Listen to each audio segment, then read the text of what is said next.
L'économie sociale et solidaire est souvent présentée par le nombre d'emplois qui la constituent, 2,6 millions, ou par le nombre d'établissements qu'elle représente. Mais l'économie sociale et solidaire, c'est aussi et surtout des activités qui contribuent quotidiennement à la vitalité économique, à la cohésion sociale, à la transition écologique de notre société. Alors, qu'est-ce que l'économie sociale et solidaire apporte réellement à notre société ? C'est ce que vous allez découvrir en écoutant cette série de 4 podcasts produits par ESS France, la Chambre française de l'économie sociale et solidaire.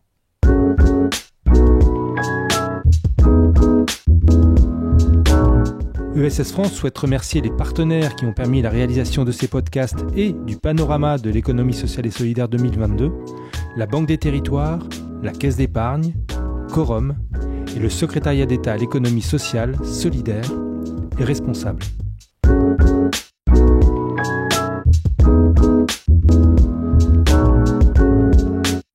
Je suis Philippe Chibani-Jacot, je suis journaliste et notamment le rédacteur en chef de NES, le média des nouvelles solidarités.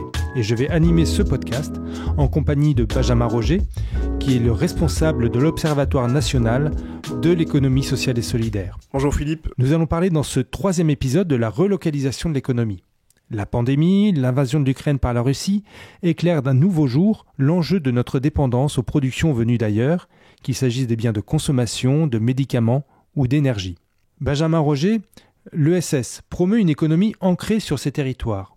Est-ce que cette économie sociale et solidaire apporte des réponses aux enjeux actuels de la relocalisation de nos activités stratégiques ? Oui, effectivement, l'économie sociale et solidaire, comme on le sait, émerge le plus souvent des besoins du territoire et des acteurs qui souhaitent y apporter une réponse qui est collective. Ces entreprises et organisations sont le fruit de coopérations locales, autant qu'elles en génèrent également en retour. Elles sont donc des principaux facteurs de la vitalité des territoires et elles sont un partenaire de premier plan pour les politiques publiques et pour les partenariats avec le reste des entreprises privées.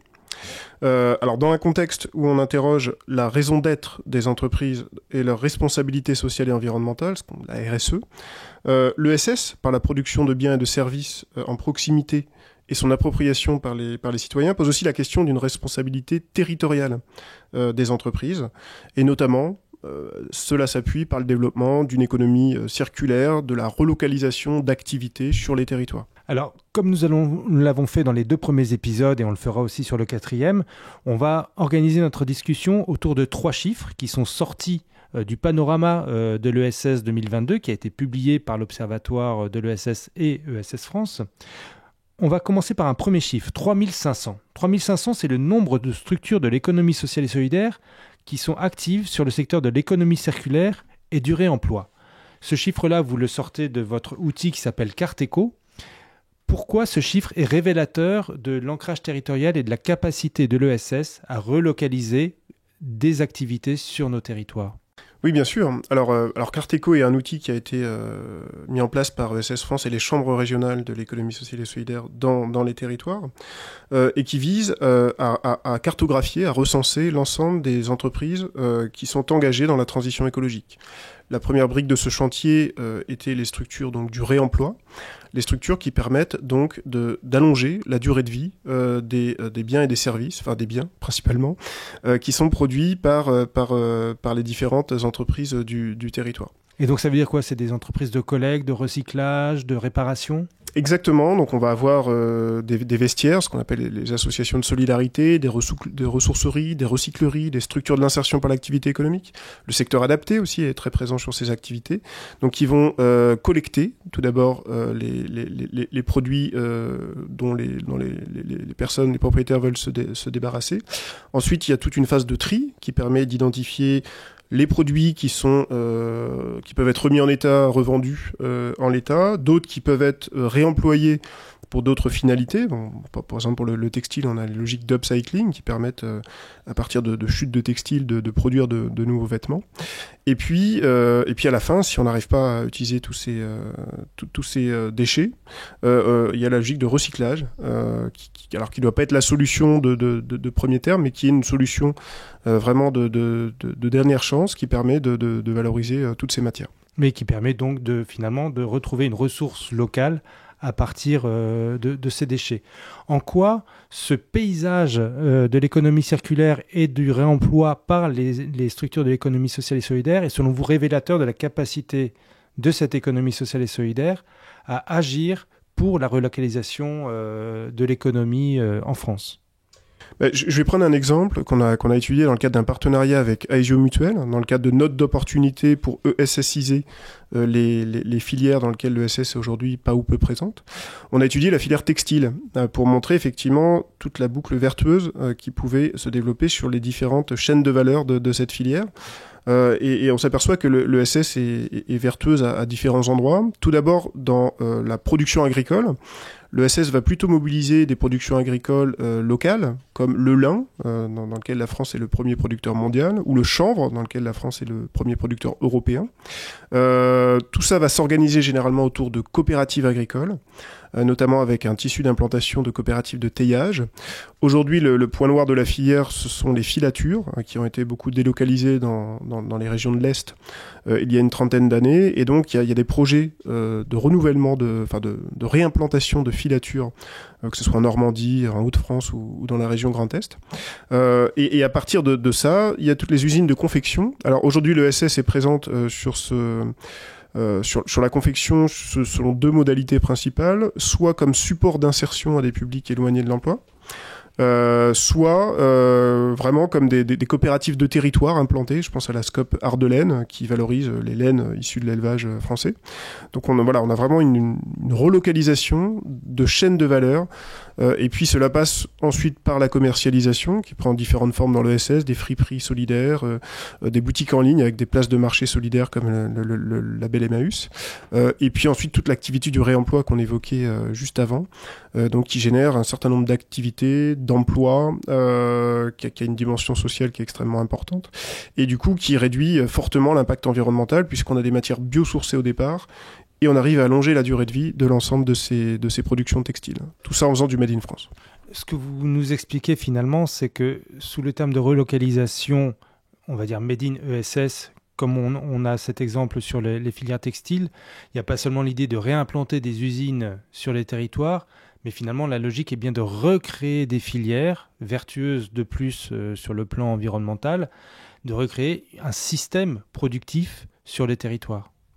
Exactement, c'est vraiment la question de la responsabilité territoriale, pour le coup, du développement économique, et ces filières permettent justement de répondre à l'ensemble de ces enjeux. J'aurais pu ajouter évidemment l'adaptation des besoins aux compétences qui naissent de ces filières, et puis la formation, la sensibilisation aux enjeux environnementaux que portent aussi les acteurs de l'ESS.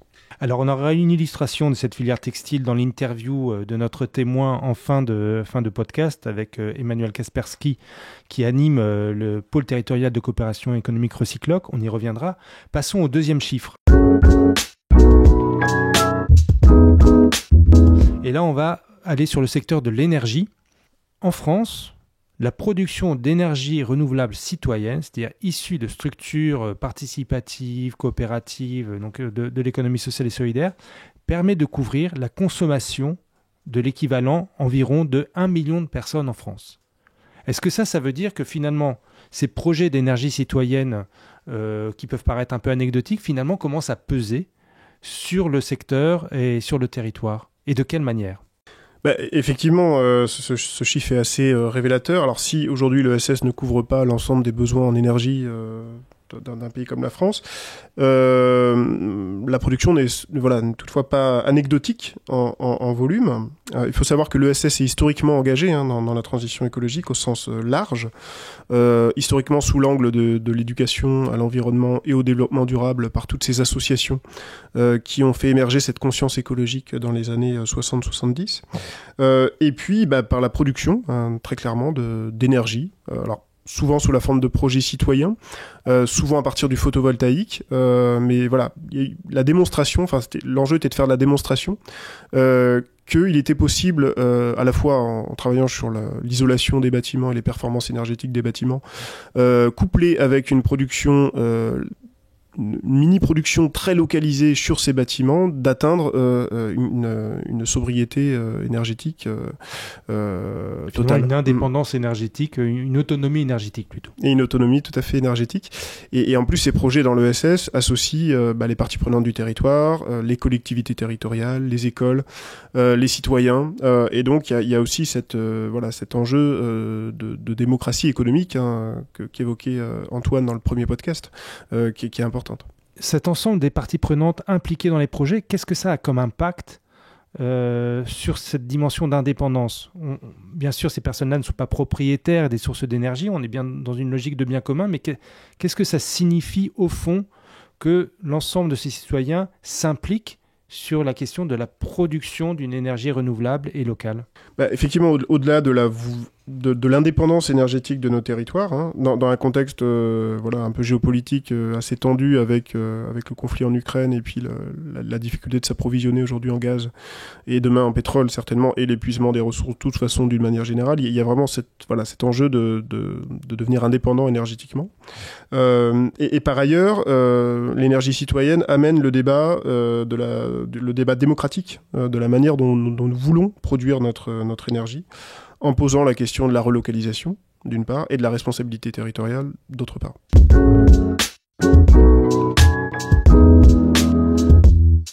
Alors passons au troisième chiffre, qui était un chiffre assez singulier, et qui peut-être dont le lien n'est pas si clair au départ en termes de relocalisation.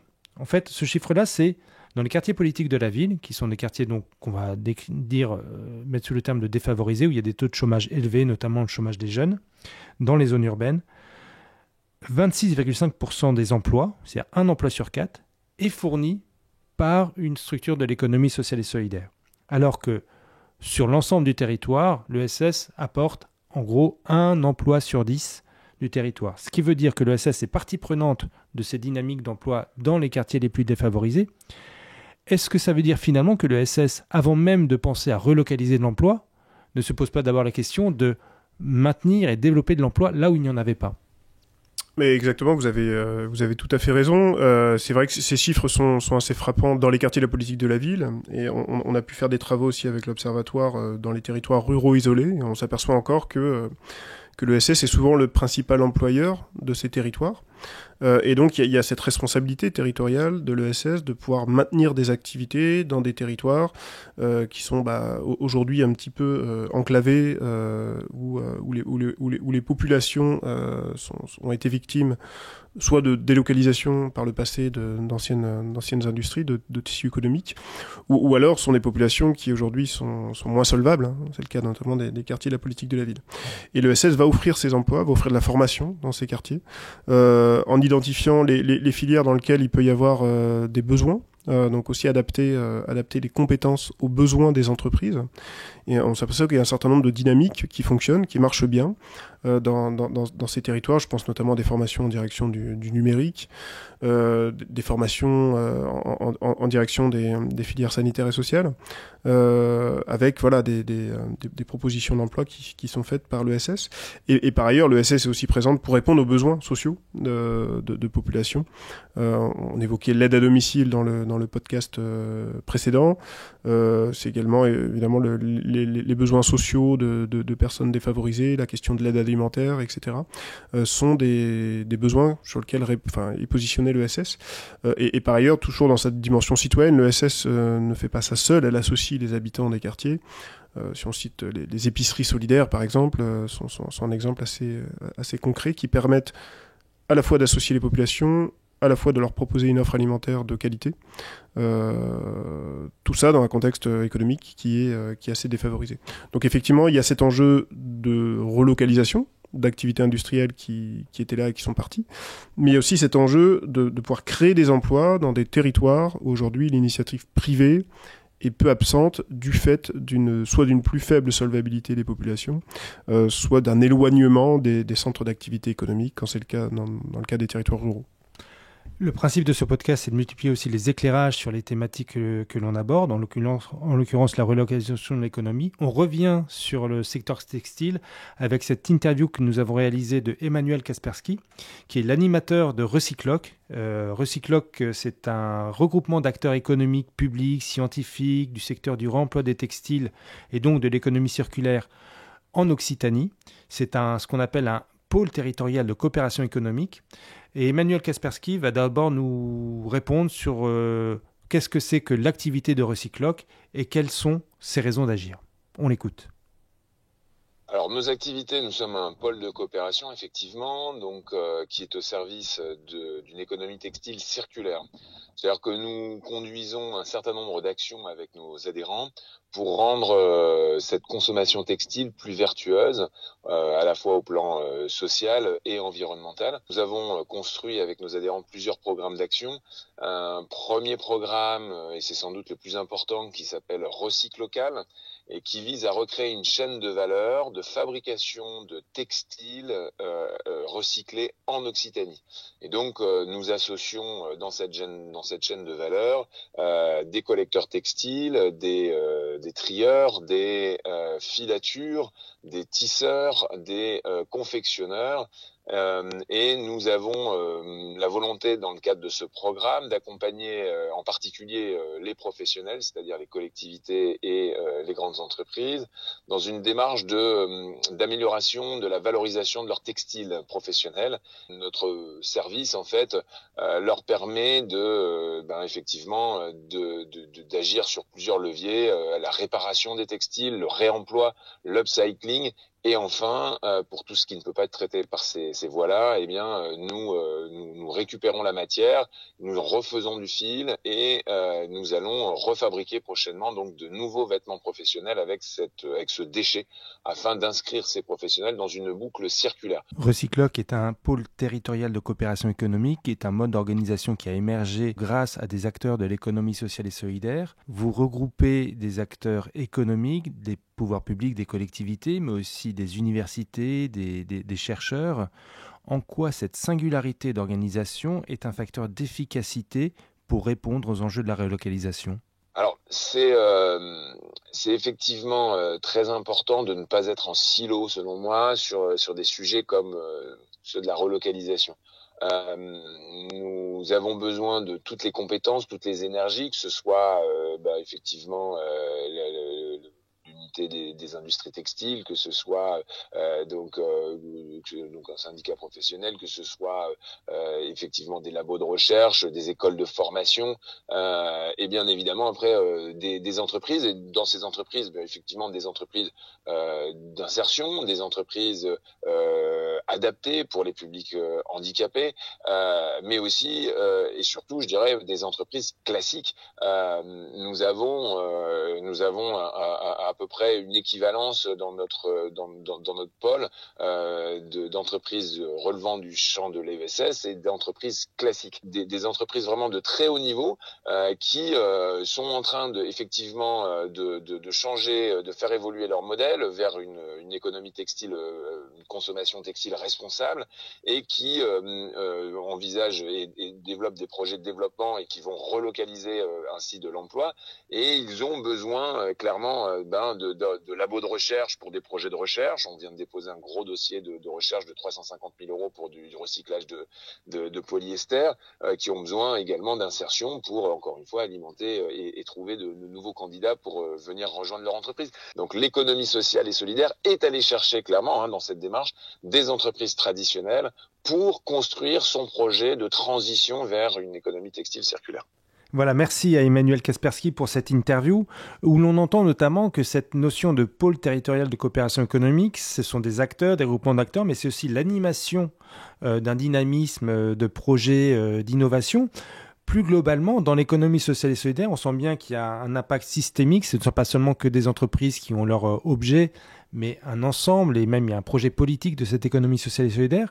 Comment est-ce que sur cette question de la relocalisation, vous parvenez à animer les territoires et comment ça fonctionne ?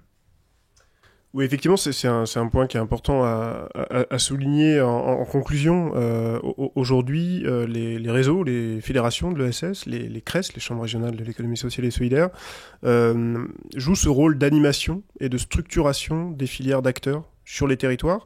C'est souvent un rôle qui est difficile à financer et à faire valoir auprès des pouvoirs publics, mais néanmoins, c'est ça qui permet de générer des projets concrets et opérationnels sur les territoires, et ce qui permet aussi de faire de l'intersectoriel, sur une approche beaucoup plus filière, de faire rencontrer des acteurs qui, sur des logiques plutôt verticales, ne se seraient jamais rencontrés, et qui permet aussi de décloisonner l'ESS entre le secteur privé traditionnel, l'ESS et les pouvoirs publics, ou aussi aller chercher des centres de recherche et de formation dans le cadre de logiques PTCE, par exemple. Donc c'est important que l'État continue à porter des politiques publiques telles que celles des pôles territoriaux de coopération économique, et reconnaissent aussi ce rôle structurant des réseaux et des fédérations pour pouvoir faire émerger de nouvelles filières dans les territoires. On entend l'appel qui est fait aujourd'hui au pouvoir public et éventuellement aux députés qui auront apporté les politiques et interpellé le gouvernement sur ces sujets-là. Merci beaucoup Benjamin Roger pour cette discussion autour de la relocalisation de l'économie. On arrive au terme de ce 3e épisode du podcast. Je vous donne rendez-vous pour le 4e et dernier épisode de ce podcast où on retrouvera Antoine Détourné, qui est donc le délégué général de ESS France, et on parlera ESS et transition écologique. Merci Benjamin. Merci.